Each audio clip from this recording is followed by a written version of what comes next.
3,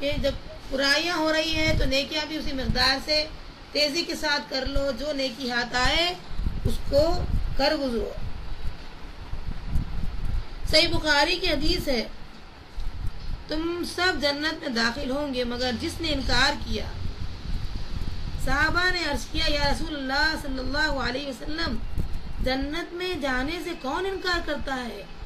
آپ نے فرمایا جو میری اطاعت کرتا ہے وہ جنت میں داخل ہوگا، اور جو میری نافرمانی کرتا ہے گویا اس نے انکار کیا ہے۔ اندازہ کیجئے کہ نبی کی بات کو نہیں ماننا اور عمل نہیں کرنا، یہ کیا ہے؟ آپ صلی اللہ علیہ وسلم کا انکار ہے۔ کسی کی مجال ہے اتنی بڑی کہ وہ جو ہے آپ صلی اللہ علیہ وسلم کا ہی انکار کر دے۔ اللہ ہم سب کو توفیق دے کہ ہم نبی صلی اللہ علیہ وسلم کی چھوٹی اور بڑے جو بھی حکم ہیں، سنتیں ہیں، جو بھی اس پر ہم عمل کرنے والے بنے انشاءاللہ۔ صحیح مسلم کی حدیث ہے، سب لوگ صبح کے وقت نکل کر اپنی جان کا سودا کرنا شروع کر دیتے ہیں۔ کوئی تو اسے آزاد کراتا ہے اور کوئی اسے تباہ و برباد کرتا ہے۔ اب دیکھیے، ایک آدمی صبح اٹھتا ہے، اب اس کی جان کا سودا شروع ہو جاتا ہے۔ وہ گناہوں سے اپنے آپ کو بچاتے ہوئے، یا جتنے اس نے گناہ پہلے کیے تھے اس کے لیے اتنی نیکیاں کرتے ہوئے اپنے نفس کو جنت کی طرف مائل کر لیتا ہے۔ بمقابل اس کے کہ کچھ لوگ جو ہے تباہ و برباد بھی ہو جاتے ہیں اپنے نفس کو برائی کی طرف مائل کر کے، جیسے کہ ہم سورہ شمس میں پڑھے ہیں آیت نمبر 10 میں، وَقَدْ خَابَ مَنْ دَسَّاهَا، جس نے اپنے نفس کو خاک میں ملا دیا وہ خسارے کی زندگی گزار رہا ہے، وہ نقصان ہی نقصان اٹھا رہا ہے۔ اللہ تعالیٰ دعا کریں اللہ تعالیٰ ہمارے نفس کو مطیع فرما بردار بنائے اور مزکی اور پاک صاف کر دے۔ ہر مسلمان اس بات پہ یقین کرتا ہے کہ نفس کی پاکیزگی ایمان اور عمل صالح سے ہوتی ہے۔ نفس میں جو پاکیزگی ہے وہ ایمان سے ہوتی ہے اور عمل صالح سے ہوتی ہے۔ ایمان مضبوط ہو اور اس کے مطابق جتنا ایمان ہے، علم ہے، ایمان کی اعتبار سے کہ جتنا ایمان مضبوط ہوتا ہے، علم بھی اسی حساب سے ایمان کو اور مضبوط اور ترقی دیتا ہے۔ پھر اسی حساب سے اگر عمل صالح بھی شروع ہو جائے، برابر برابر بیلنس رہے ایمان اور عمل صالح، تو انشاءاللہ ثم انشاءاللہ اللہ تعالیٰ اس کو گناہوں سے جو ہے پاک رکھے گا، اور وہ ہمیشہ نفس کی خرابی، فساد و کفر و گناہوں کی وجہ سے جو پلیدی آتی ہے اس سے ہمیشہ وہ محفوظ رہے گا۔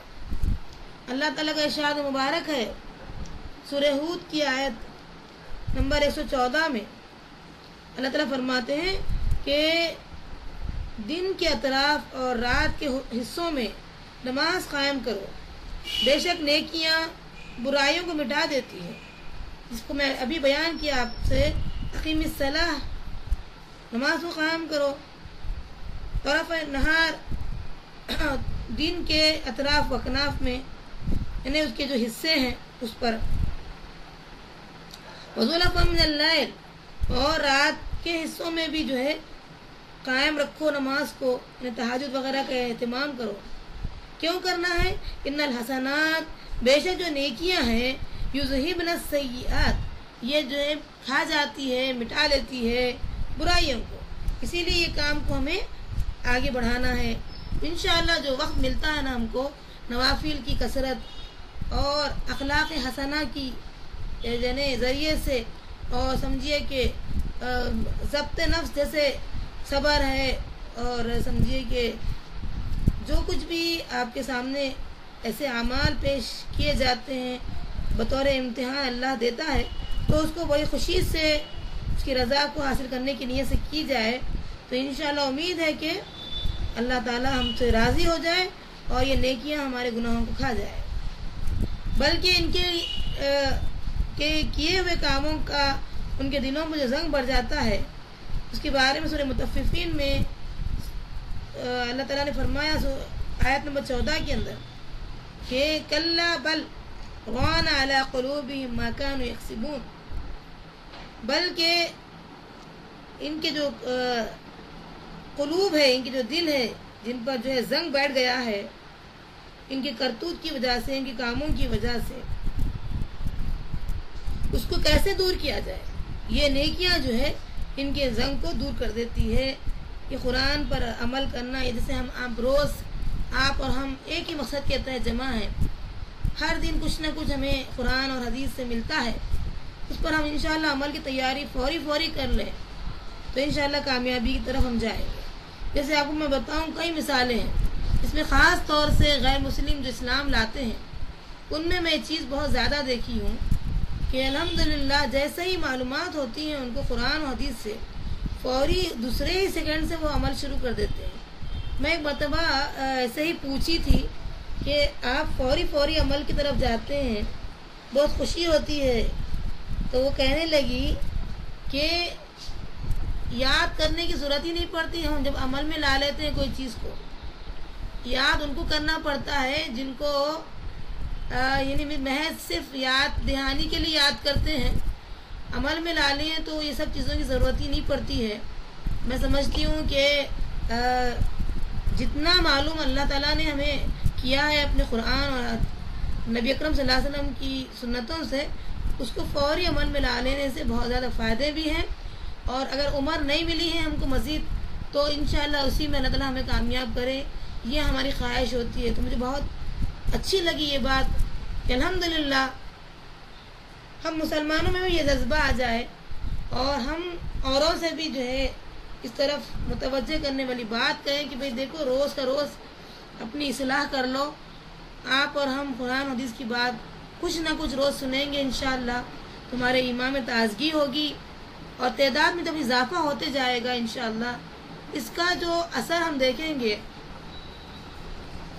کہ انشاءاللہ ثم انشاءاللہ ہماری جہاں تک پہنچ تو کوشش میں ہم انشاءاللہ کامیاب ہو گئے، اور ہو سکتا ہے کہ اللہ تعالیٰ ہماری کوشش کو قبول کر کے ہمیں جنت میں پہنچا دے انشاءاللہ۔ ابن ماجہ کی حدیث ہے، مومن جب گناہ کرتا ہے تو اس کے دل پر ایک سیاہ دھبا بن جاتا ہے، اگر توبہ کر لے، اس سے باز آ جائے، رک جائے تو اس کا دل صاف ہو جاتا ہے، اور اگر گناہ میں بڑھتا ہی رہے تو یہ سیاہ دھبا اس کے دل پر حاوی ہو جاتا ہے۔ لہذا گناہ جیسا ہی کرے بندہ کہ معلوم ہو جائے کہ میں نے گناہ کیا ہے تو فوری طور پر اس کو دور کرنے کی کوششیں نیک اعمال کے ذریعے سے کر لیں، اور نیک اعمال میں سب سے پسندیدہ جو عمل ہے اللہ کی نظر میں وہ ہے اخلاق۔ اتنا ہم جو اخلاق کے ذریعے سے، جیسے ہم کل واقعات سنے ہیں کہ کئی لوگ بھی جو ہے اسلام لائے ہیں اخلاق کی وجہ سے، تو ایسے اخلاق کا مظاہرہ کریں گے تو انشاءاللہ یہ اخلاق ہزاروں گناہوں پر بھاری ہو جائیں گے، اور اس وجہ سے ہم انشاءاللہ اپنے گناہوں کو دھو سکیں گے۔ جیسے ابھی ہم پڑھے مطففین کی جو آیت ہے کہ یہ جو دلوں پر زنگ آ جاتا ہے یہ جو ہے نا نیکیوں سے جو ہے انشاءاللہ دور ہو جائے گا۔ اور مسند احمد کی حدیث ہے، جہاں بھی ہو اللہ سے ڈرو اور برائی کے بعد نیکی کرو۔ کتنی بھاری بات ہے، دیکھیے، جہاں بھی ہو اللہ سے ڈرو اور برائی کی بات نیکی کر لو، یہ اسے مٹا دے گی، اور لوگوں کے ساتھ اچھے اخلاق، اچھے برتاؤ کا معاملہ کرو، یعنی اچھے اخلاق سے ہی جو ہے ہم انشاءاللہ اپنے گناہوں کو مٹا سکتے ہیں۔ تو آج ہم طے کر کے اٹھیں گے اس حدیث پر عمل کرنا ہی کرنا ہے کہ زیادہ سے زیادہ اچھے اخلاق، اور یہ زبان جو ہے نا اگر میٹھے بول بولتی ہے تو زیادہ تر اخلاق کے کام زبان ہی سے ہوتے ہیں۔ زبان اگر ایسی باتیں کہتی ہے کہ جس سے دل جو ہے ٹوٹ جاتے ہیں، تو پھر یہ زبان ایسی ہے کہ جہنم کی طرف بھی بہت تیزی سے لے جاتی ہے، جنت کی طرف بھی بہت تیزی سے لے جاتی ہے، اور ہزاروں کام تقریباً زبان ہی سے ہوتے ہیں۔ اس لیے زبان کا استعمال بہت احتیاط سے ہو، بہت ہی احتیاط سے ہو، بلکہ میں کہتی ہوں کہ اللہ سے دعا مانگ کر زبان کو کھولنا چاہیے کہ اللہ یہ زبان جب کھلتی ہے تو پھر بہت اچھی بات، اچھی زبان، یعنی اچھے کلمات ہو جائے، کیونکہ اگر ہمارے پاس صدقہ کرنے کے لیے کوئی چیز نہ ہو لیکن زبان الحمدللہ اللہ نے دی ہے ہمیں، جیسے حدیث میں آتا ہے الکلمۃ الطیبہ صدقہ، اچھی بات کرنا بھی جو ہے کہنا بھی نیکی ہے، صدقہ ہے، تو کیوں نہ ہم زبان کے ذریعے سے ہزاروں نیکیاں کر لیں۔ اور اس طریقے سے ہم دیکھتے ہیں کہ نفس کو پاک کرنے میں جب انسان جٹ جاتا ہے، ہر وقت لگا رہتا ہے اور سب کاموں میں اہم کام یہی سمجھتا ہے، ایسے کاموں کی عادت ڈالتا ہے جو اسی گناہوں میں یعنی گناہوں کے میل کو دھو ڈالتی ہے اور ہر گندے فاسد عقیدے سے بچنے کی کوشش کرتا ہے، ناجائز باتوں اور افعال سے پرہیز کرتا ہے، اس کا دن اور رات اسی مجاہدے نفس میں گزر جاتے ہیں۔ ہر وقت وہ اپنا حساب میں لگا رہتا ہے کہ میں نے آج کیا کیا ہے، آج کا دن کیسے گزارا ہے، آج کی رات میں نے کیسے گزاری ہے، اس میں جب وہ لگ جاتا ہے اور نیک کاموں کی عادت میں اتنا وہ منہمک ہو جاتا ہے، برے کاموں سے خود کو دور رکھتا ہے، تو اس کی پختہ جب عادت بن جاتی ہے تو یہ اصل میں جو ہے اس کی ابتدا ہوتی ہے توبہ کے ذریعے سے۔ توبہ ایک ایسی چیز ہے کہ نافرمان سے نافرمان ایک بار اللہ سے توبہ کر لیتا ہے، گناہوں سے ہٹ کر اللہ کی طرف آ جاتا ہے، شرمندگی کا اظہار کرتا ہے اللہ کے سامنے، آئندہ نہ کرنے کا پختہ عزم اور صدق دل سے ارادہ کرتا ہے، کوشش کرتا ہے کہ پھر گناہ نہ کروں میں۔ تو اس کے بارے میں اللہ نے فرمایا کیا؟ سورۃ تحریم کی آیت نمبر 8 میں ہم دیکھتے ہیں، اے ایمان لانے والو، اللہ کی طرف خالص دل سے رجوع کرو، امید ہے کہ وہ تم سے تمہاری برائیاں دور کر دے اور تمہیں باغات میں جن کے نیچے نہریں بہتی ہیں داخل کرے گا۔ اس کو ہم کہتے ہیں توبۃ نصوحہ، ایسی توبہ جو خالص دل سے ہو۔ یہ جو توبہ ہوتی ہے اس سے انشاءاللہ ہمارے گناہ معاف ہو جاتے ہیں۔ چنانچہ دیکھتے ہیں ہم سورہ نور میں اللہ تعالیٰ کیا فرماتے ہیں، آیت نمبر 31 آپ دیکھیے، وَتُوبُوا إِلَى اللَّهِ جَمِيعًا أَيُّهَا الْمُؤْمِنُونَ لَعَلَّكُمْ تُفْلِحُونَ، اے ایمان والو تم سب اللہ کی طرف توبہ رجوع کرو تاکہ تم کامیاب ہو جاؤ۔ دیکھیے ہم رجوع کریں گے تو ہم ہی کامیاب ہو جائیں گے، ہم گناہوں سے نیکیوں کی طرف اپنے آپ کو لائیں گے۔ یہ جو دن باقی رہ گئے ہمارے ذی الحجہ کے، اس میں ہم توبہ کریں گے، پختہ عزم کے ساتھ کریں گے، اے رب العالمین ہمیں نیکیوں پر قائم رکھنا، گناہوں سے نفرت دینا، ہماری گناہوں کی عادت چھوڑا دینا اور نیک بندہ بنانا، نیک صالحین میں ہمارا شمار کرنا۔ یہ دعا بھی کریں گے اور پختہ ارادے کے ساتھ کام آگے بڑھائیں گے تو امید ہے کہ ہم کامیاب ہو جائیں گے۔ لعلکم تفلحون کے معنی کیا ہے کہ تم ہی ہو جو ہے انشاءاللہ کامیاب ہو جاؤ گے۔ اور پھر صحیح مسلم کی حدیث ہے، اے لوگو اللہ کی طرف توبہ کرو، میں بھی نبی صلی اللہ علیہ وسلم فرماتے ہیں میں بھی دن میں 100 بار اللہ کے سامنے توبہ کرتا ہوں۔ اس سے اندازہ کیجئے نبی صلی اللہ علیہ وسلم 100 بار کا دن بھر میں توبہ کرتے تو ہم کو کتنی بار کرنا ہوگا توبہ۔ اللہ سے دعا کریں، اٹھے بیٹھے جب موقع ملے جیسا، بس ہم جو ہے اللہ سے توبہ کرتے جائیں، معافی مانگتے جائیں انشاءاللہ۔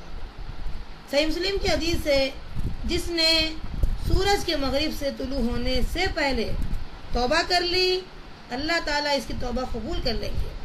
مطلب یہ ہے کہ جب اس کی موت واقع ہوتی ہے یا قیامت اس کی جو بھی بہرحال قائم ہوگی، ایک تو قیامت ہے موت، قیامت صغریٰ بولتے چھوٹی موت،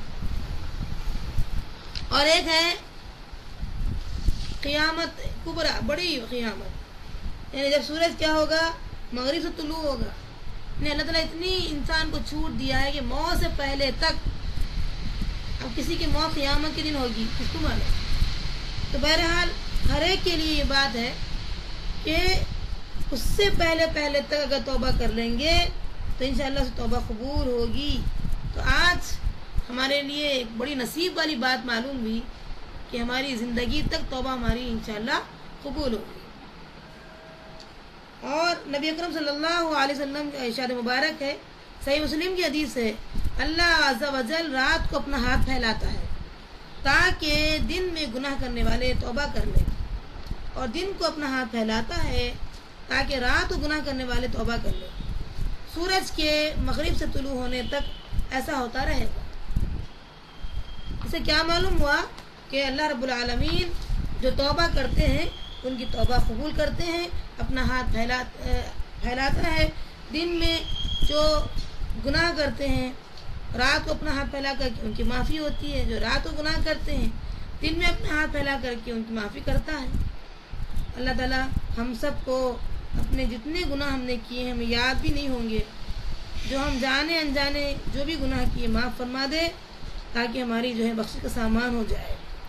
صحیح بخاری صحیح مسلم کی حدیث ہے، اللہ اپنے مومن بندے کی توبہ پر اس آدمی سے بھی زیادہ خوش ہوتا ہے جو سمجھے کہ ویران جگہ پر ہو۔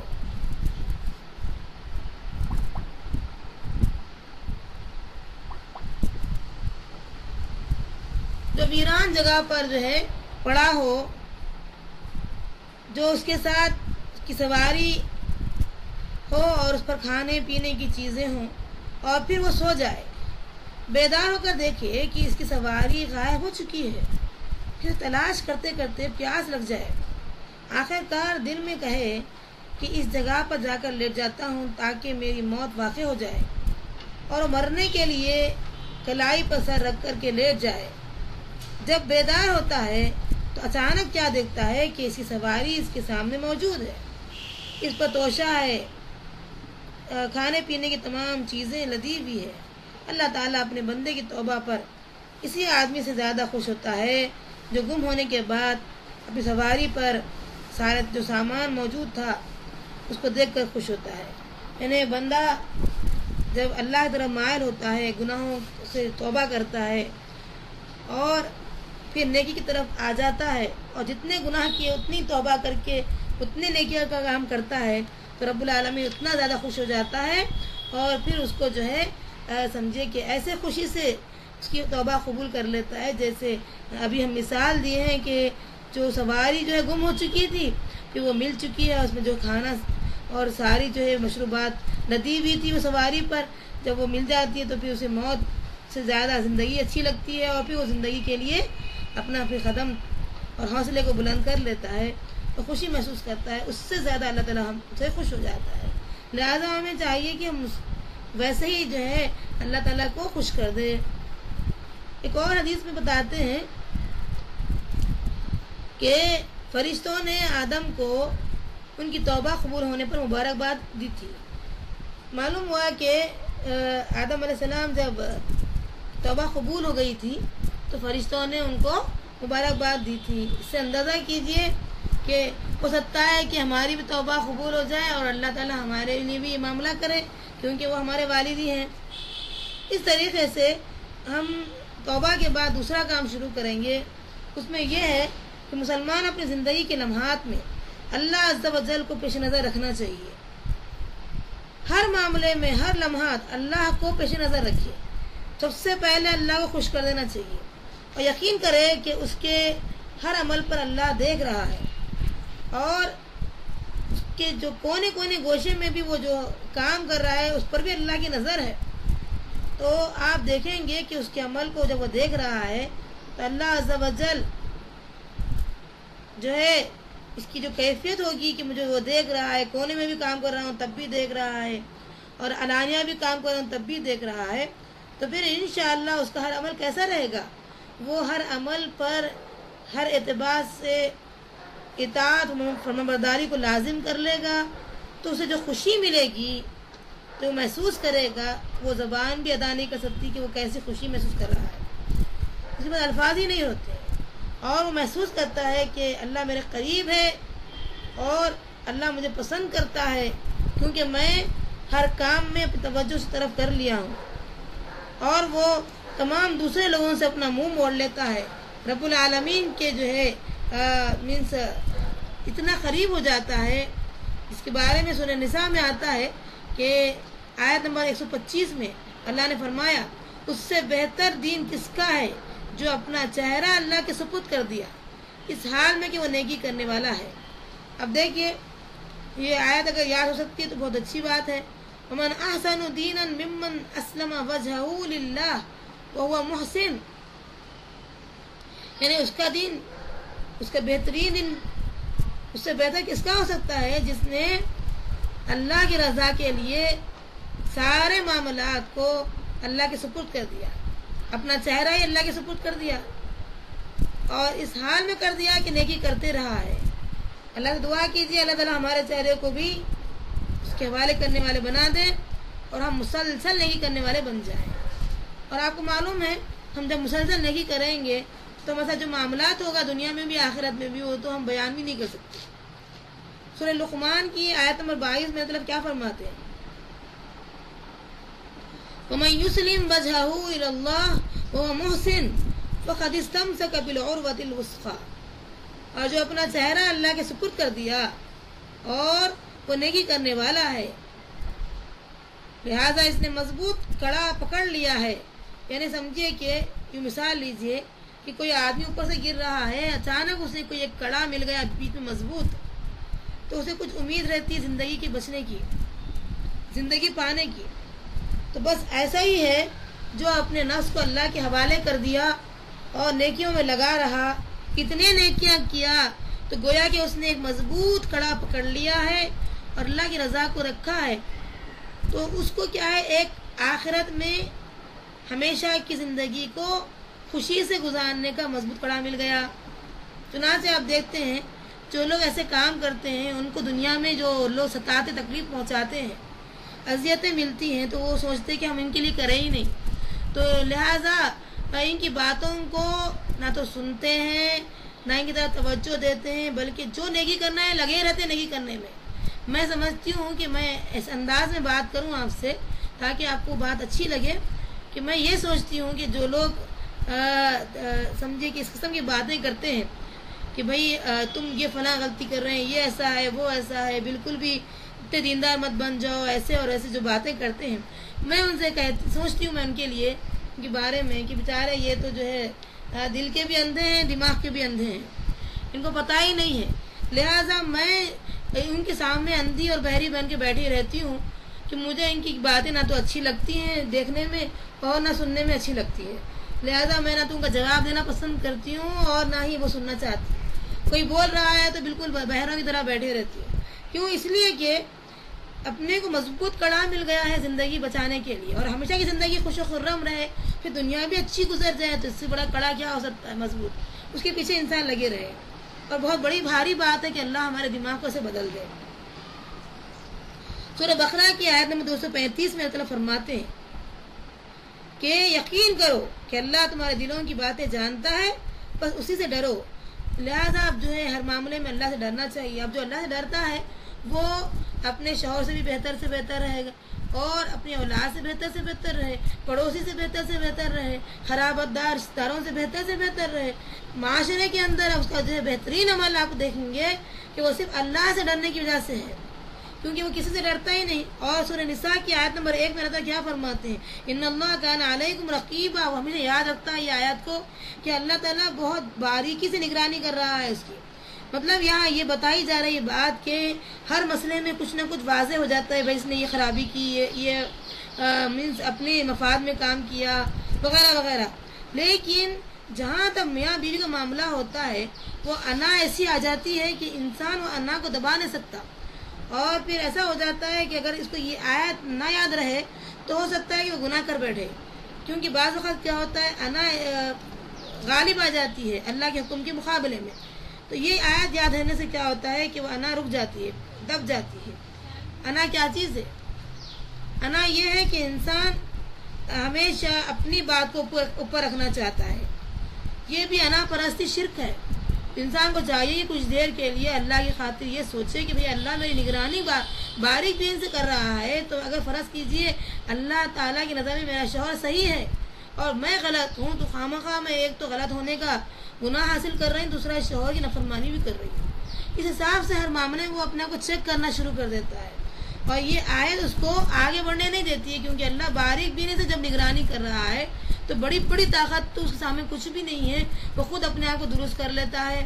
اب اس کو کوئی جو ہے عدالت میں جانے کی ضرورت نہیں ہے اور اپنی پیشی جو ہے یعنی بتانے کی ضرورت نہیں کہ میں صاف ہوں وغیرہ وغیرہ، یہ کافی ہے اس کے لیے کہ وہ جو ہے اللہ کو سامنے رکھتا ہے اور یہ سمجھتا ہے کہ میں یہاں پر جو ہے غلط ہوں، میرا شوہر جو بھی ہے بہرحال صحیح ہے. اس طریقے سے وہ اپنی نگرانی مسلسل کرتے رہتا ہے. اور سورہ یونس آیت نمبر 61 میں اللہ تعالیٰ کیا فرماتے ہیں؟ اور تم جب جس حال میں ہوتے ہو اور قرآن پڑھتے ہو اور جو بھی عمل کرتے ہو ہم تمہارے سامنے ہوتے ہیں. کتنی بھاری بات ہے. دیکھیے، تم جس حال میں ہوتے ہو اور قرآن پڑھتے ہو اور جو بھی عمل کرتے ہو ہم تمہارے سامنے ہوتے ہیں.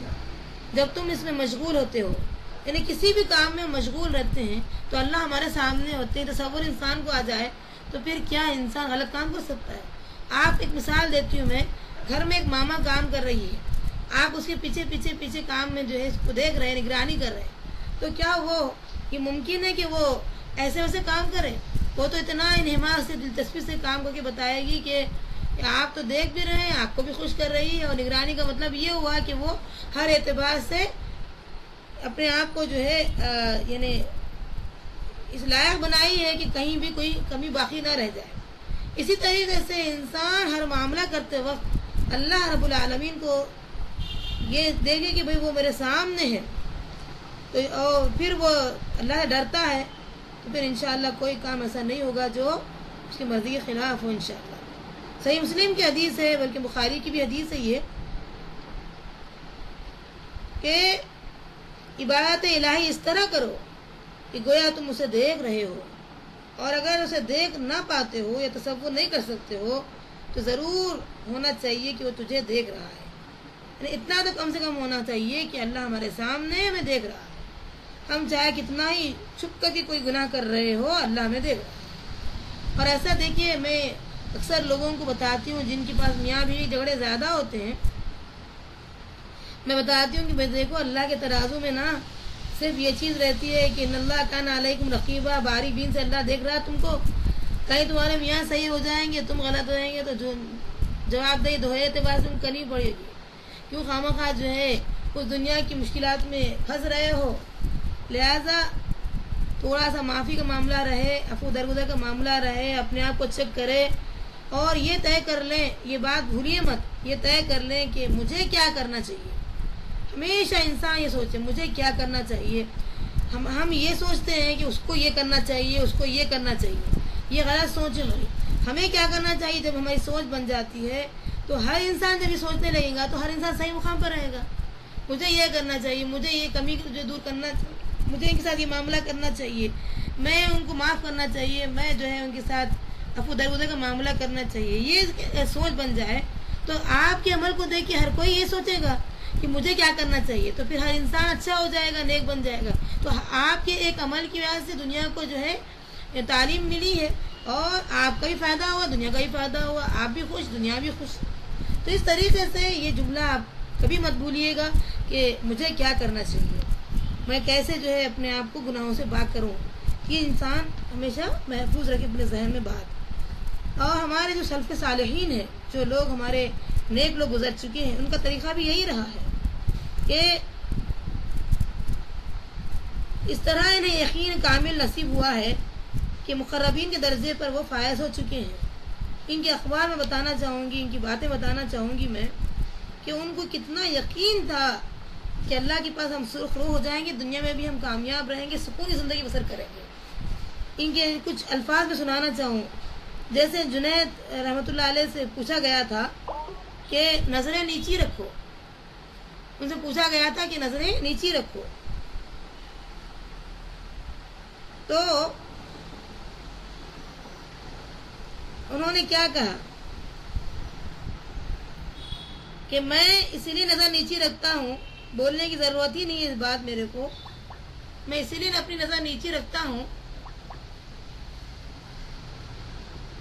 کہ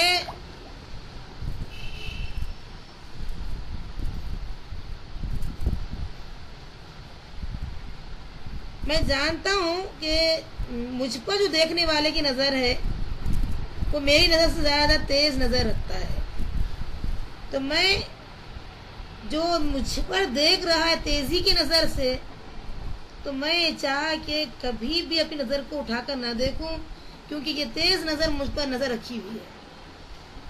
غور کریے کہ اتنا یقین کے ساتھ یہ لوگ بات کرتے تھے کہ وہ تیز نظر رکھنے والا مجھ پر دیکھ رہا ہے تو مجھے شرمندگی سے نظر اٹھانا ہی دل نہیں چاہے. اتنا میں جو ہے نظر کو اپنی چھپائے رکھا ہوں, نیچی رکھا ہوں. مطلب اللہ تعالیٰ کو اتنا یقین سے دیکھ رہا بندہ.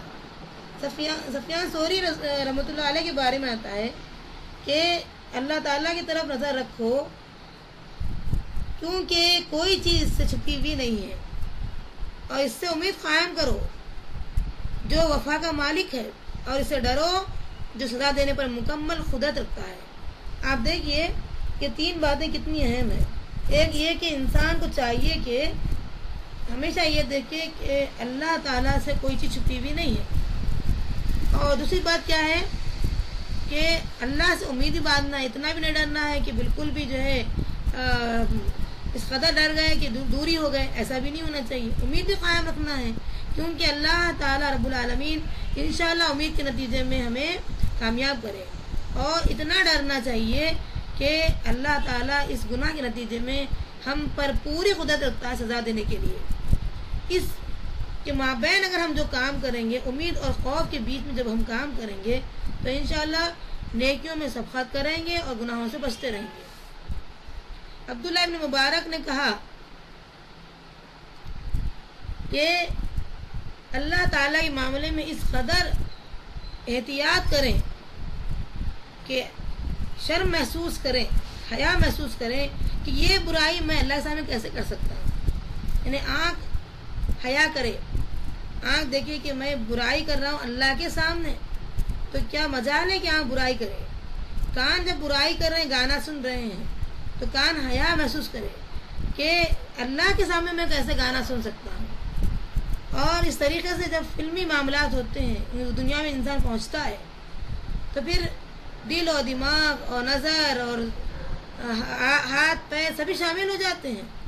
تو ان تمام اعضاء کو اس خیال سے دور کریں کہ اللہ سے حیا کرو, ہاتھ حیا کرے, پیر حیا کرے, دل و دماغ حیا کرے اللہ کی ذات سے کہ میں اللہ کے سامنے اتنا گناہ کیسے کر سکتا ہوں. اور تصور میں پہ لا لیں کہ ہو سکتا ہے کہ میری موت مجھے گلے لگانے میں تیزی سے آ رہی ہے, مجھے خبر بھی نہ ہو.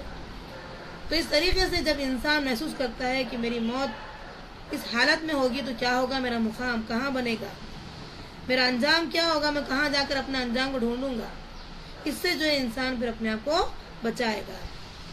عبداللہ بن دینار رحمۃ اللہ علیہ کہتے ہیں کہ میں عمر بن خطاب رضی اللہ عنہ کے ساتھ مکہ مکرمہ میں سفر پر روانہ ہوا. راستے میں ایک جگہ آرام کے لیے اترے. پہاڑ پر ایک چرواہا ہمارے پاس آیا. عمر رضی اللہ عنہ نے اس سے امتحان کے طور پر کہا, اے چرواہے, ہمیں اپنی بکریوں میں سے ایک بکری دے دو, ہم خریدیں گے. چرواہے نے جواب دیا, میں غلام ہوں. عمر رضی اللہ عنہ نے کہا, اچھا ٹھیک ہے, اپنے سردار سے کہہ دینا کہ اسے بھیڑیا نے کھا لیا. غلام نے کہا, ہاں اللہ تو دیکھ رہا ہے نا. عمر رو پڑے اور صبح چرواہے کو اس کے سردار کے پاس لے جا کر کے اسے خرید کر کے آزاد کر دیا کہ یہ چرواہا ایسا ہے کہ ہمیشہ ہر حال میں اللہ سے ڈرتا ہے, اسے آزاد رہنے دو. آپ دیکھیے کیسے تھے یہ لوگ. ایک نیک شخص کا تذکرہ کرتے ہوئے کہ وہ ایک ایسی جماعت کے پاس سے گزرا جو تیر اندازی کر رہی تھی, جبکہ ایک شخص ان سے دور الگ بیٹھا تھا. وہ نیک شخص کے پاس گیا اور اس سے بات کرنی شروع کی. اس نے جواب دیا کہ اللہ کا ذکر مجھے زیادہ پسند ہے. نیک آدمی نے کہا, اکیلے ہی؟ اس نے جواب دیا, میرے ساتھ اللہ اور فرشتے ہیں نا, میں اکیلے کہاں ہوں. یعنی کرامن کاتبین بھی ہیں 200 فرشتے, اور اللہ بھی میرے ساتھ, یعنی میں اکیلا ہوں ہی نہیں. یہ تصور انسان کو ہمیشہ ہمیشہ صحیح مقام پر رکھتا ہے. پھر پوچھا ان لوگوں نے کہ کون آگے بڑھا ہے. جواب دیا, اس کو اللہ معاف کر دے. کہا, راستہ کدھر ہے؟ اس نے آسمان کی طرف اشارہ کیا کہ اٹھ کر جو ہے دیکھو. یعنی مطلب یہ کہ نیکی کرتے جا رہا ہوں اللہ سے ڈر کر کے, اور راستہ اپنا بنا رہا ہوں جنت کی طرف. اور پھر یہ کہا کہ میں جب لوگوں کو معاف کر دوں گا تو انشاءاللہ میں اپنے جو فرشتے ہیں جو نیکی کی طرف آگے بڑھ کر کے میری نیکیوں کو نوٹ کر رہے ہیں، ہو سکتا ہے کہ وہ نیکیوں میں مزید اضافہ کرتے چلے جائے۔ تو یہ جو تنہائی میں انسان جب رہتے ہوئے اپنے آپ کو اللہ کے پاس بیٹھ کر کے دو فرشتوں کے ساتھ محسوس کرتا ہے تو پھر گناہ کہاں سے کرے۔ چنانچہ دیکھتے ہیں کہ زلیخا جو ہے جب یوسف علیہ السلام کو تنہائی میں لے گئی تھی تو اپنے بت پر کپڑا ڈال دی۔ یوسف علیہ السلام نے کہا تو اس پتھر کا اتنا لحاظ رکھتی ہے تو میں اپنے بادشاہ جبار کا کتنا لحاظ کروں۔ آپ دیکھیے گناہ کرنے کی نیت سے جب وہ کمرے میں گئی ہے اور اپنے بت پر کپڑا ڈال دی ہے تو یوسف علیہ السلام کو کس قدر یہ ہوا کہ بھئی دیکھو وہ اپنے بت سے اتنا شرما رہی ہے تو میں اپنے رب سے کتنا شرما ہوں۔ اور چنانچہ ہم دیکھتے ہیں کہ کئی اشعار اس ضمن میں آئے ہیں، اس کا ترجمہ بتا دوں گی میں آپ کو۔ جب تو کبھی کسی جگہ اکیلا ہو تو یہ نہ کہنا کہ میں اکیلا ہوں، بلکہ کہو کہ میرے اوپر نگران کار ہے۔ یہ بات نوٹ کریں کہ ایک نگران کار ہماری نگرانی کر رہا ہے، اور یہ نہ سمجھ کہ اللہ ایک لمحے کے لیے بھی غافل ہے، بلکہ یہ وہ جو ہے جو تو اس سے چھپاتا ہے اس کو بھی وہ جانتا ہے، اور جو چیز تیرے دل کے اندر ہے وہ اس کو بھی پوری طریقے سے واقف ہے، اسے غائب نہیں ہے۔ کیا تو نہیں دیکھتا کہ آج کتنی تیزی سے جا رہا ہے اور کل دیکھنے والوں کو کہ کتنے قریب آ گیا ہے۔ آپ دیکھیے یوں پہ دن آیا، یوں پہ یوں چلے گیا، پھر کل ایسا معلوم ہوتا کل آ گیا۔ اتنا تیزی سے انسان کی زندگی ختم ہو رہی ہے، لہٰذا اس کو چاہیے کہ کتنی تیزی سے دن ختم کر رہا ہے اتنی تیزی سے نیکیاں بھی کرے، کیونکہ کل کو دیکھنا ہے کتنا قریب ہے وہ انجام کے اعتبار سے کہ میرا انجام کل کتنا اچھا ہوگا۔ اس کے لیے آج کا جو دن ملا ہے تیزی سے نیکیاں کریں، اور جتنی تیزی سے دن چلے جا رہا ہے اتنی تیزی سے نیکیاں اگر ہو گئی ہیں تو انشاءاللہ کل دیکھیں گے ہم کہ کتنا قریب ہمارا انجام بہتر سے بہتر ہو رہا ہے۔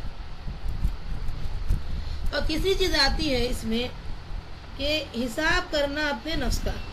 ایک مسلمان اپنے آپ کا محاسبہ اس طرح کرے کہ وہ اس زندگی میں دن رات عمل کرتا رہے، رات دن عمل کو لازم کر لے اپنے اوپر، تاکہ یہ عمل جو ہے دارالآخرت میں اس کے لیے کام آ جائے، مفید بن جائے۔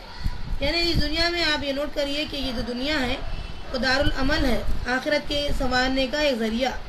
اس دنیا میں ہی ہم جتنا کرنا کر سکتے اور یہ مفید ہے ہمارے آخرت کے لیے، اور اس کی عزت افزائی کا باعث بنے گی۔ آخرت میں انشاءاللہ جو عزت ملے گی اس کو کیا کہیں، اس دنیا میں تھوڑا بہت ہم کو جو ہے انعامات مل جاتے ہیں، تمغے مل جاتے ہیں یا میمو مل جاتے ہیں، ہم کتنا خوش ہو جاتے ہیں۔ آخرت میں انشاءاللہ ہمارا کیا مقام ہوگا، جو ہمیشہ کا رزلٹ ہے، جو ہمیشہ کا جو میمو ہمارے ساتھ آ جائے گا۔ اللہ عز و جل کی رضا حاصل کرنے کے لیے انشاءاللہ آپ ہماتن کوشش کرتے رہیں۔ دنیا کا جو ہے گھر ہمارے کو جو ملا ہے وہ عمل کا گھر ہے، یہ نوٹ کر لیں دل میں دماغ میں، اور اللہ کے مقرر کردہ فرائض جو اصل سرمایہ ہمارا اللہ نے ہمارے لیے مقرر کر دیا، یہ فرض ہے ہمارے اوپر، ہماری ڈیوٹی ہے، ہم اس کو انجام دیں گے تو یہ ہمارے لیے بہت بڑا بہترین سرمایہ رہے گا۔ ان کی حفاظت شروع کر دیں، جو بھی نیکیاں کریں گے محفوظ کرتے چلے جائیں گے انشاءاللہ۔ اور اگر کمی محسوس ہو رہی ہے ہم کو تو نوافل کرنا شروع کر دیں گے، نوافل میں اضافہ، اس کے لیے پوری توجہ دینی ہوگی، اور گناہ معاصی سے انشاءاللہ ہم جو نقصان اٹھا رہے تھے اس کو دور کر لیں گے، گناہ سے جو ہے دور ہو جائیں گے، نافرمانی سے دور ہو جائیں گے انشاءاللہ۔ جن سے جو ہے بچنا ضروری ہے ان سے بچیں گے انشاءاللہ۔ ہر دن انسان اپنے جو ہے ہر دن کے عمل کا حساب کرتے رہے اور فرائض کی طرف متوجہ ہو، یہ بات طے کر لیں کہ دوسرے کرے کیا کرے نہیں کرے اسی طرف ہمیں نظر نہ رہے، بلکہ میں کیا کری اور مجھے کیا کرنا چاہیے تھا اور کیا کمی رہ گئی ہے۔ آج جتنا کام کریں کل 10 گنا بڑھ کے کریں، پرسوں اس سے بڑھ کے اور 100 گنا کرنے لگے، تو انشاءاللہ ایسا وقت آ جائے گا کہ اللہ تعالیٰ کل کو ملامت سے بچائے گا، اور سمجھیے کہ یہ جو نیکیاں ہیں تلافی کر دیں گے ہمارے گناہوں کی انشاءاللہ، گویا کے معنی میں خزاں ہو سکتی ہے ہماری۔ تو انشاءاللہ نوافل سے اور نیکیوں سے اخلاق سے جو کمی ہے وہ انشاءاللہ پوری ہو جائے گی، اور جو نقصان ہو رہا تھا گناہوں سے وہ انشاءاللہ زیادہ سے زیادہ استغفار کریں گے۔ نبی صلی اللہ علیہ وسلم دن بھر میں 100 بار کر رہے تھے تو ہم اس سے زیادہ بار کریں گے انشاءاللہ، اور گناہوں سے شرمندگی کا جب اظہار ہو رہا ہے تو پھر نیکیاں اتنی تیزی سے کریں گے کہ خرابی ہماری انشاءاللہ مٹ جائے، اور یہی نفس کا محاسبہ ہے. اللہ سے دعا کرے اللہ تعالیٰ ہمیں نفس کی اصلاح، اس کا تزکیہ، اس کو پاک کرنے کا راستہ بنا دے، ایسے حالات بنا دے کہ ہمارے لیے یہ چیز آسان ہو جائے. جیسا کہ اللہ تعالیٰ فرماتے ہیں سورہ حشر کی آیت نمبر 18 میں، یا ایھا الذین آمنوا اتقوا اللہ ولتنظر نفس ما قدمت لغد واتقوا اللہ ان اللہ خبیر بما تعملون. اے ایمان والو، ڈرو اللہ سے اور آنے والے کل کے لیے کیا بھیجا ہے اس پر نظر رکھو. یہ بہت بڑی بات ہے. ہر نفس کو چاہیے کہ آنے والے کل کے لیے اس نے کیا آگے بھیجا ہے. اللہ سے ڈر کر معاملہ کرو، بے شک اللہ تمہارے کیے پر پوری خبر رکھتا ہے. تم کیا کیے، تم کیا اعمال بھیجے ہیں، پوری اللہ پر جو ہے اللہ باخبر ہے، اس چیز کو دیکھ رہا ہے، اللہ کی نظر ہے. لہٰذا ولتنظر نفس کو کبھی بھولیں نہ. نفس کے محاسبہ کا حکم ہے یہاں. دیکھو کل کو تم نے کیا بھیجا ہے، انتظار کرنا ہے، کل کو دیکھنا ہے عقبہ میں کیا ملے گا، انجام کے اعتبار سے تمہیں کہاں جانا ہوگا، کیا کچھ تم نے آگے بھیجا ہے. چنانچہ ہم ابھی پڑھے تھے سورہ نور کی آیت نمبر 31 میں، اے ایمان والو سب اللہ کی طرف رجوع کرو تاکہ تم کامیاب ہو جاؤ. ہر معاملے کو اللہ کی طرف رجوع کرنا چاہیے. اللہ راضی ہے سب کچھ انشاءاللہ الحمدللہ، اور اللہ ناراض ہے تو کچھ بھی نہیں ہمارے لیے. لہٰذا دعا پہ دعا کرتے چلے جائیں گے انشاءاللہ تو کامیابی کامیابی انشاءاللہ. اور اپنے گناہوں کو مسلسل یاد رکھ کر کے اس کو دھونے کے لیے کوشش کی جائے. 1 سے زیادہ 10 نیکیاں، 10 سے زیادہ 100 نیکیاں، 100 سے زیادہ 700 نیکیاں، یہ ہماری جو ہے سوچ بن جائے انشاءاللہ. تو امید ہے کہ ہم کامیابی کی طرف جا رہے ہیں. اور صحیح مسلم میں حدیث آئی ہے، میں اللہ کی طرف رجوع کرتا ہوں اور ایک دن میں اللہ سے 100 بار بخشش طلب کرتا ہوں. یہ نبی صلی اللہ علیہ وسلم نے فرمایا. اس سے آپ نوٹ کریے کہ عمر رضی اللہ عنہ کیا کہتے ہیں، حاسبو قبل ان تحاسبو. یعنی عمر رضی اللہ عنہ کی کوشش رہی کہ رسول اللہ صلی اللہ علیہ وسلم نے 100 بار بخشش طلب کرتے تھے اللہ تعالیٰ سے، تو ہم پر کس قدر جو ہے ضرورت ہے، کس قدر ہم اپنے پرچے پر بار بار نظر رکھے کہ ایسا نہ ہو کہ اس سے قبل کہ تم سے حساب کیا جائے خود تم اپنا محاسبہ کر لو. یعنی کل کو حساب دینے سے پہلے آج چیک کر لو. جیسے ہم پرچہ دینے سے پہلے چیک کر لیتے ہیں، ویسے ہی اپنے اعمال نامے کو جو ہے چیک کر لیں تاکہ کل جو ہے کوئی غلطی نہ رہے. عمر رضی اللہ عنہ رات کے وقت اپنے پاؤں پر ایک جو ہے درے سے مارتے فرماتے، تو نے آج کیا کام کیا ہے. غور کریے، عمر رضی اللہ عنہ کے بارے میں یہ بات طے ہو چکی تھی کہ وہ عشرہ مبشرہ میں ہیں، ان کو دنیا میں سرٹیفکیٹ مل گیا، پھر بھی اتنا ڈرتے ہیں. ہمارا معاملہ دیکھیے، اتنا آرام سے سو کر کے اٹھتے ہیں. باغ میں اتنا جو ہے انہماک اور کوشش سے ابو طلحہ رضی اللہ عنہ بڑی محنتیں کی تھی باغ کے لیے. تو کیا ہوا تھا کہ وہ محنت ان کو جو نماز کے ٹائم پر کچھ دیر کے لیے غافل کر دی کہ نماز سے فارغ ہوتے ہی انہوں نے کیا کیا، باغ خیرات کر دیا کہ یہ جو ہے میں باغ کے انہماک کی وجہ سے اپنی نماز سے غافل ہو گیا ہوں، لہٰذا جس باغ کے لیے میں نے بڑی محنت کی ہے وہی میں جو ہے خیرات کر دوں گا تاکہ پھر میری یہ چیزیں میرے دماغ سے ہٹ جائے اور میں نماز میں غفلت نہ کروں، پوری توجہ سے نماز پڑھوں. آپ دیکھیے ہماری نماز تو ہزاروں دنیاوی کاموں میں مصروف رہتی، ہم وہ نماز ادا بھی کر دیتے ہیں اور سمجھتے ہیں کہ نماز ہماری ہو چکی ہے. لیکن یہاں یہ معاملہ تھا کہ پورا باغ جس کے لیے اتنی محنت کی گئی اور اتنا مشہور باغ ابو طلحہ رضی اللہ عنہ کا، وہ جو ہے خیرات کر دیے، باغ کو صدقہ کر دیے. یہ ہے محاسب نفس. انہوں نے خود کو سزا دی اور اس کو ادب سکھایا.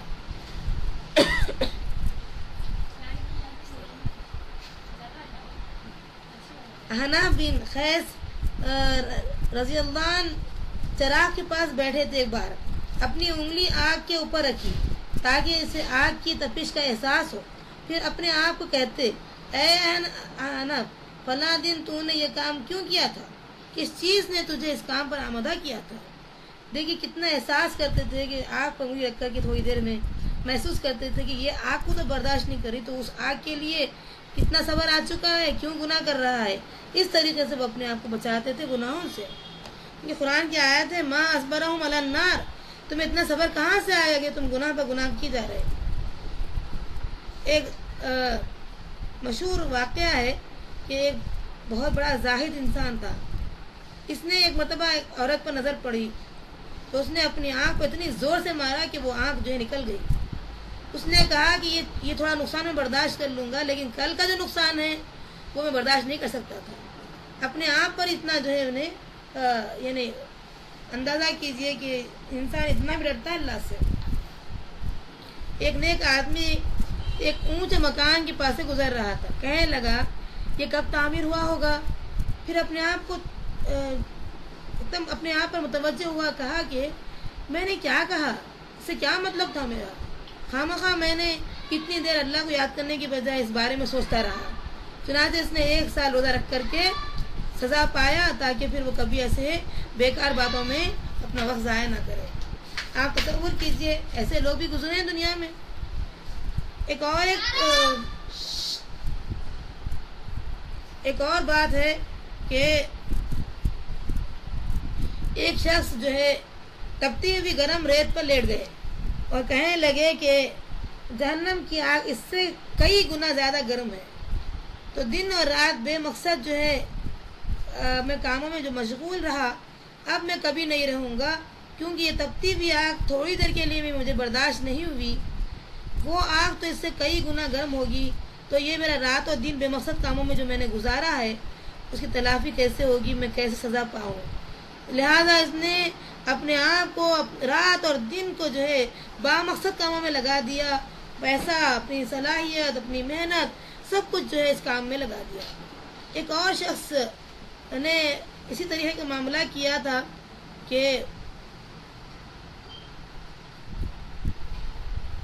اتفاق یہ ہوا تھا کہ اس نے اپنی نظر اوپر اٹھائے جا رہا تھا تو مکان پر پڑی اس کی نظر، ایک اونچی منزل پر ایک عورت ٹھہری تھی۔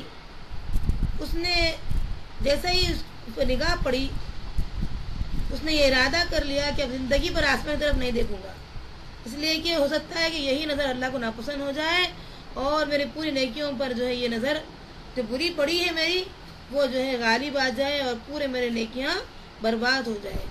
دیکھیے کیسے لوگ سوچتے تھے، اللہ تعالیٰ سے کتنا ڈر تھا ان کو۔ ایک اور بات ہے کہ اپنی کمزوریوں کا جائزہ اس طریقے سے لیں گے اور تقوی کو اپنے اوپر لازم کر لیں گے، نفس کی خواہشات سے پرہیز کریں گے، تو انشاءاللہ امید ہے کہ سورہ نازعات کی جو آیت آئی ہے، آیت نمبر 40 اور 41 میں اللہ نے کیا فرمایا، وَأَمَّا مَنْ خَافَ مَقَامَ رَبِّهِ وَنَهَى النَّفْسَ عَنِ الْهَوَىٰ، اور جو لوگ اپنے رب کے آگے کھڑے ہونے سے ڈر گئے اور اپنے نفس کو خواہشات سے بچا لیے، بری خواہشات سے بچا لیے، فَإِنَّ الْجَنَّةَ هِيَ الْمَأْوَىٰ، تو اس کا ٹھکانہ جنت رہے گا۔ اللہم ربنا اجعلنا منہم، اللہم ربنا اجعلنا منہم، اللہ ہمارا شمار ان لوگوں میں کر دے۔ اس کے بعد چوتھی چیز آتی ہے مجاہدہ، جہاد کرنا ہوگا، نفس سے اسٹرگل کرنا ہوگا۔ سب سے لڑنا آسان ہے، نفس سے خود اپنے نفس سے لڑنا بہت مشکل بات ہے، اور اللہ کے رسول نے فرمایا یہ سب سے بڑی جنگ یہ ہے کہ انسان اپنے نفس سے مسلسل لڑتے رہے۔ ہر مسلمان کو یہ بات معلوم ہونی چاہیے کہ اس کا پہلا دشمن اس کا اپنا نفس ہے، جو اس کے پہلو میں ہوتا ہے، چھپا ہوا ہوتا ہے، یہ طبعی طور پر شر پسند ہوتا ہے، یعنی اس کی طبیعت میں شر پسندی زیادہ ہوتی ہے، اچھائی سے فرار اختیار کرنا چاہتا ہے اور برائی کا حکم دیتا ہے۔ اس کی فطرت کیسی ہوتی ہے نفس کی کہ وہ برائی پسند ہوتا ہے، اچھائی سے فرار اختیار کرنا چاہتا ہے اور برائی کا حکم دیتا ہے۔ چنانچہ قرآن مجید میں آپ دیکھتے ہیں سورہ یوسف کی جو آیت آئی ہے، اس میں کیا ہے، آیت نمبر 53 میں وَمَا أُبَرِّئُ نَفْسِي إِنَّ النَّفْسَ لَأَمَّارَةٌ بِالسُّوءِ، میں اپنے نفس کی برات نہیں کرتا، یہ تو برائی کا ہی حکم دیتا رہتا ہے۔ تو آپ اندازہ کیجئے کہ یہ جو نفس ہے بہت بری ہے، اس کو اللہ نے نفس دے کر کے امتحان میں ڈالا انسان کو، کیونکہ فرشتوں کو آپ دیکھتے ہیں کہ ان کے مقابلے میں ہمارا درجہ اس لیے بلند ہوا ہے کہ فرشتوں کو نفس ہی نہیں دیا گیا ہے، وہ تو جو ہے اپنے اوپر جو حکم دیتا ہے اللہ تعالیٰ وہ کام پر جو ہے گامزن رہتے ہیں، مصروف رہتے ہیں ہمیشہ۔ لیکن انسان کو آپ دیکھیے اللہ نے نفس دے کر کے آزمائش میں ڈال دیا، اور یہ نفس کو اگر وہ صحیح راستے پر ڈالتا ہے، بے مقصد کاموں سے اپنے آپ کو بچاتا ہے، شہوات اور خواہشات کی برائی میں زد میں نہیں پھنستا ہے، تو پھر انشاءاللہ جب موت واقع ہوتی ہے تو پھر انشاءاللہ ثم انشاءاللہ یہ نفس جو ہے اس کو جنت عالیہ میں مقام دے جاتا ہے۔ اس طریقے سے آپ دیکھتے ہیں کہ اسے آرام و راحت میں رہنا پسند ہے، اور آرام و راحت کہاں ملنے والا ہے؟ جنت میں لکھ دیا گیا۔ انسان کو چاہیے کہ اس دنیا میں آرام و راحت نہ ڈھونڈے، اور ہمیشہ جنت میں یہ چیز جب جنت میں لکھ دی گئی تو جنت میں ملے گی، دنیا میں کہاں سے ملے گی؟ اور بے مقصد کاموں میں اپنا دل نہ لگائے، بیکار کاموں میں آپ دیکھتے ہیں یہ وہ پارٹیوں میں وقت ضائع کرتے ہیں، پیسہ ضائع کرتے ہیں، اور یہ بھی دیکھتے ہیں کہ کس قدر غلط کاموں میں انسان اپنا پیسہ، روپیہ، وقت، جان سب صرف کرتا ہے، جبکہ یہ جان اسی گروی ہے۔ اس کو تو جو ہے جہنم سے بچانے کے لیے نیکیوں کی ضرورت ہے، انسان نیکی کی طرف جا رہا ہی نہیں۔ اور آپ دیکھتے ہیں آئے دن خواہشات بڑھتی چلی جاتی ہے، اور ہم دیکھتے ہیں کہ موت بھی اسی حالت میں واقع بھی ہو جاتی ہے۔ اسے دعا کیجیے اللہ تعالیٰ ہمیں اس جو برے نفس سے بچائے رکھنا اور نفس کو تقویٰ عطا کرنا۔ اس میں ہم دیکھتے ہیں کہ اللہ تعالیٰ بندہ جب دعا کرتا ہے تو بچاتا ہے اس کو، نفس کو تقویٰ سکھاتا ہے نفس کو، تو انشاءاللہ فرشتوں سے بھی ہمارا مقام بڑھ جاتا ہے۔ نفس امارہ کی ایک حقیقت میں بتانا چاہوں گی۔ حقیقت کیا ہے کہ یہ انسان کو اکساتا ہے، برائی کی طرف راغب کرتا ہے، تیار کر سکتا ہے، اور آپ دیکھتے ہیں اس کی حقیقت یہ بھی ہے کہ وہ آگاہی کے بعد کی حقیقت کی جو آگاہی، اس کے بعد ایک انسان اپنے آپ کو اس کے خلاف جہاد کرنے پر تیار کر سکتا ہے، اور اس کے لیے اعلان جنگ کر رہے ہیں کہ میں جب بھی آپ کا دل چاہا کہ میں برائی کروں، فوری آپ اس برائی سے اپنے آپ کو دور کر لیجیے۔ جیسے کہ مثال کے طور پر آپ کے ذہن میں یہ بات آ رہی کہ میں اب پڑھوں گی 5 میں سے نماز، نہیں، آپ فوراً اٹھ جائیے اور فوری نماز کے لیے کھڑے ہو جائیے۔ دل چاہ رہا ہے کہ میں کل پرسوں دوں گی صدقہ خیرات، کیا معلوم کل کا دن ملنے والا ہے کہ نہیں، اسی لیے آج اور ابھی اسی وقت کر دیں۔ تو ہمیشہ نفس کو توڑنے والا عمل شروع کر دیں، کیونکہ نفس کیا ہے، بیکار کاموں میں، بیکار امیدوں میں، خواہشات میں پھنسا رہتا ہے، آرزوں میں پھنسا رہتا ہے۔ اب وہ ضروری نہیں ہے 100 برس کا سامان رہتا، پل کی خبر نہیں رہتی انسان یوں ہی چلے جاتا ہے۔ لہٰذا اپنے ہاتھوں سے خیر خیرات ہو جائے تو زیادہ فائدہ مند بات ہے۔ اس طریقے سے نفس کو جو ہے آپ یہ بات مائل کر دیں کہ مجھے ہمیشہ اس کے خلاف اعلان جنگ کرنا ہے، تو مقابلہ کرنا ہی کرنا ہے۔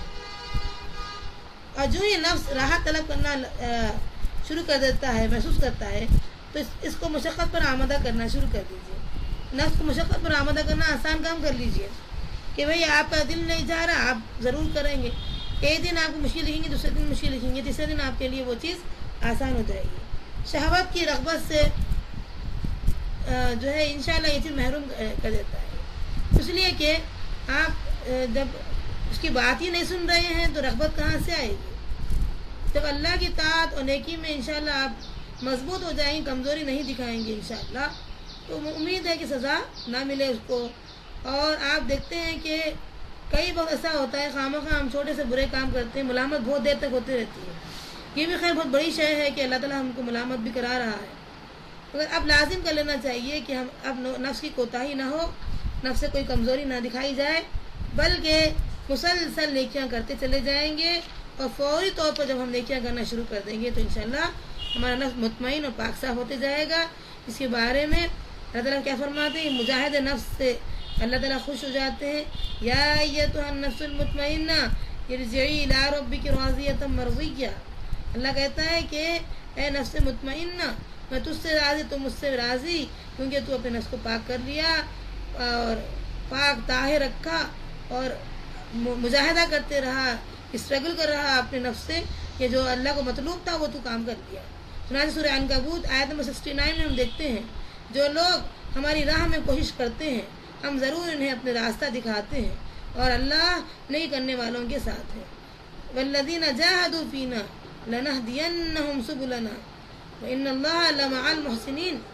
جو لوگ ہماری راہ میں اپنے نفس سے جہاد کرتے ہیں ہم ان کے لیے کئی راستے جنت کے دکھاتے ہیں کہ یہ کام کر لو جنت، یہ کام کر لو جنت۔ آپ نیک لوگوں کو دیکھیے مسلسل نیکی کرتے جاتے ہیں، ڈرتے جاتے ہیں، جتنی نیکیاں کر رہے ہیں اتنا ڈر رہے ہیں اللہ تعالیٰ سے، قبول ہوتے کہ نہیں کی، کہیں ریاکاری آتی کہ کیا ہے کی، اور اللہ تعالیٰ کی نظر میں ہم کیا ہے کیا نہیں ہے نہیں معلوم ہے۔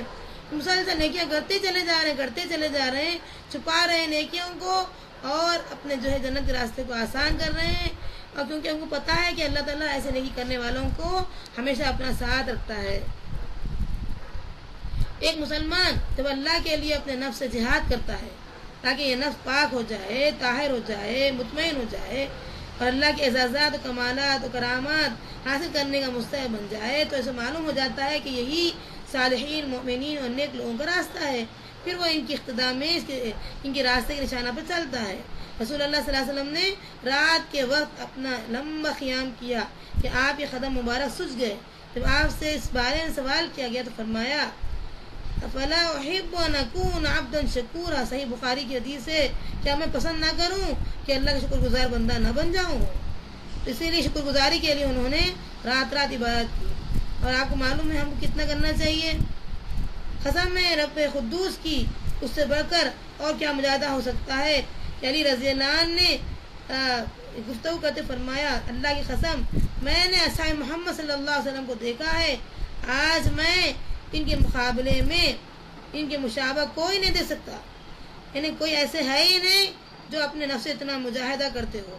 وہ لوگ صبح کو اٹھتے تھے پراگندہ حال میں، غبار آلود حال میں اور زرد رنگ، یعنی بالکل ایسے نظر آتے تھے کہ بالکل پریشان حال ہے، اور رات کے وقت سجدہ و قیام میں ہو جاتے تھے اور اللہ کی کتاب کی تلاوت فرماتے، کبھی کھڑے ہوتے، کبھی پیشانی کے بل سجدے میں گرے پڑے ہوتے، اللہ کے ذکر کے وقت اس طرح جھک جاتے جس طرح کے جو ہے ہوا سے پودا جھک جاتا ہے، اور آنکھیں جو ہے آنسوؤں سے تر رہتی تھی، حتیٰ کہ کپڑے نم آلود ہو جاتے، اتنا وہ لوگ جو ہے اللہ تعالیٰ کو منوانے لگ جاتے۔ آپ تصور کیجئے صحابہ کی یہ زندگی تھی، ہماری زندگی میں کتنا بڑا فرق ہے، اتنے نیکیاں کر کے سب کچھ کر کے وہ لوگ جو ہے اللہ کو منوانے میں اس طریقے سے معاملات کرتے تھے۔ ابو درداء رضی اللہ عنہ فرماتے ہیں کہ یعنی میں زندہ رہنا پسند کرتا ہوں اس وقت جبکہ میری پوری زندگی میں اللہ کی فرمانبرداری ہو۔ دوپہر کے وقت اللہ کے لیے پیاسا ہونا پسند کرتا ہوں، یعنی روزہ رکھنا پسند کرتا ہوں۔ آدھی رات کے وقت اللہ کے سجدہ کرنا پسند کرتا ہوں، اور ایسے لوگوں کے ساتھ رہنا پسند کرتا ہوں صاف ستھرا کلام پسند کرتے ہیں، یعنی ہیر پھیر کی باتیں نہیں، غلط سلط باتیں نہیں، بیکار کی بے مقصد باتیں نہیں کرتے، میں ان کے ساتھ رہنا پسند کرتا ہوں، اور مجھے اچھے عمل کرنا پسند ہے۔ عمر رضی اللہ عنہ نے عصر کی نماز جماعت کے ساتھ نہ پڑھ سکے تھے، ایک بار ایسا واقعہ ہو گیا تھا تو انہوں نے اپنے نفس پر کیا عتاب کیا اپنے نفس کو جو ہے انہوں نے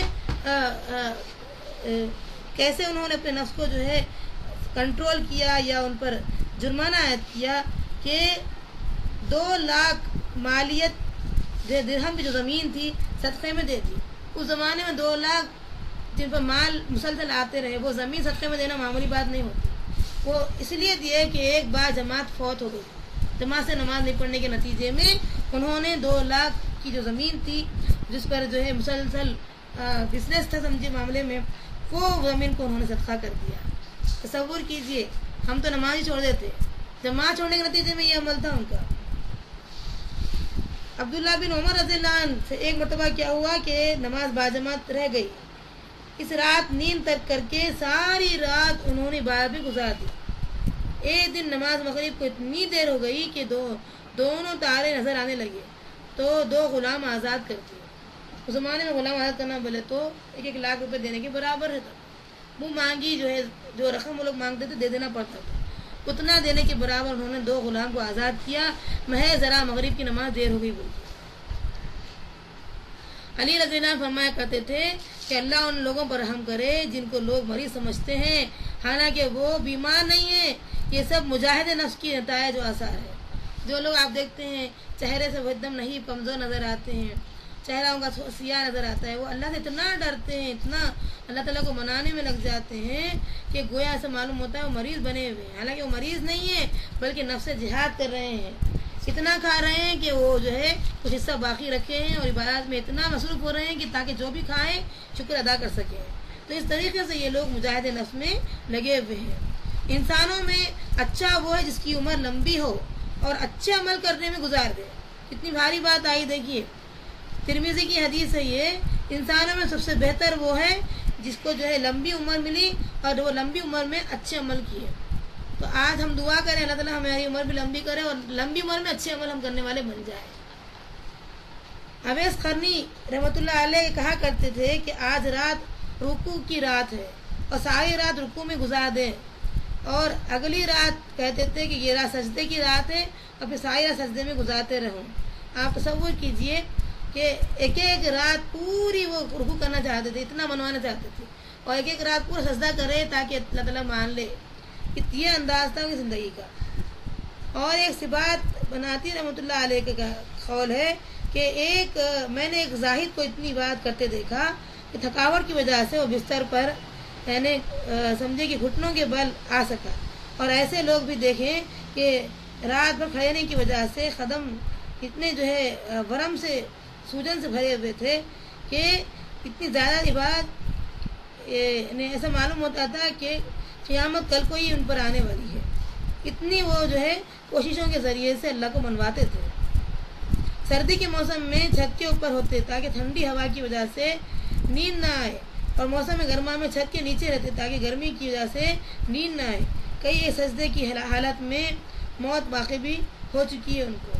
آپ دیکھیے کئی لوگ ایسے گزرے ہیں کہ اللہ تعالیٰ کو منانے میں اپنے آپ کو کس طریقے سے جو ہے باندھے رکھتے تھے.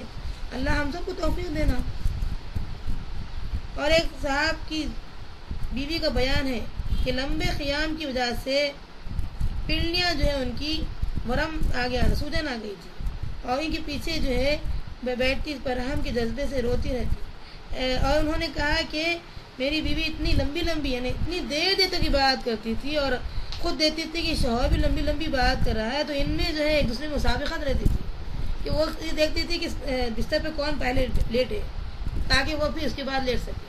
تو یہ عبادتوں میں سبقت کرنا، آگے بڑھنا، ایک دوسرے کا مقابلہ کرنا بہت بڑی نیکی ہے. یہ نیک لوگوں کی جو ہے آرا پیش کیے ہیں آپ کے پاس. ایک جو ہے نابینا نیک عورت تھی، اور وہ صبح کے وقت غمگین آواز میں کہتی، تیرے عبادت گزار اپنی تاریک راتیں تیری رحمت کی تلاش میں کاٹ رہے ہیں. اے اللہ میں تجھ سے مانگتی ہوں، کسی اور سے نہیں، مجھے السابقین کی پہلی جماعت میں کر دے. یعنی جو سبقت کرنے میں پہلے نیکیوں میں سبقت جو کرتے ہیں ان کی جماعت میں میرا شمار کر دے. علیین میں میرا اونچا مقام بنا دے، مقربین کا درجہ عطا کر دے، مجھے اپنے صالحین بندوں میں ملا دے. اور تو ارحم الراحمین ہے، سب سے بڑا ہے رحم کرنے والا، کرم کرنے والا. اے کریم، کہ سجدے میں وہ گر جاتی اور صبح تک پکارتی روتی رہتی. اللہ سے دعا کیجیے. کئی ایسے عورتیں بھی گزری ہیں، کوئی اپنی رات گزار دیتی تھی اللہ تعالیٰ کو منانے میں، اپنا مقام بنانے میں، اور مقربین میں اپنا شمار کرنے میں. اللہ آپ کو مجھے صحیح عمل کی توفیق عطا فرما.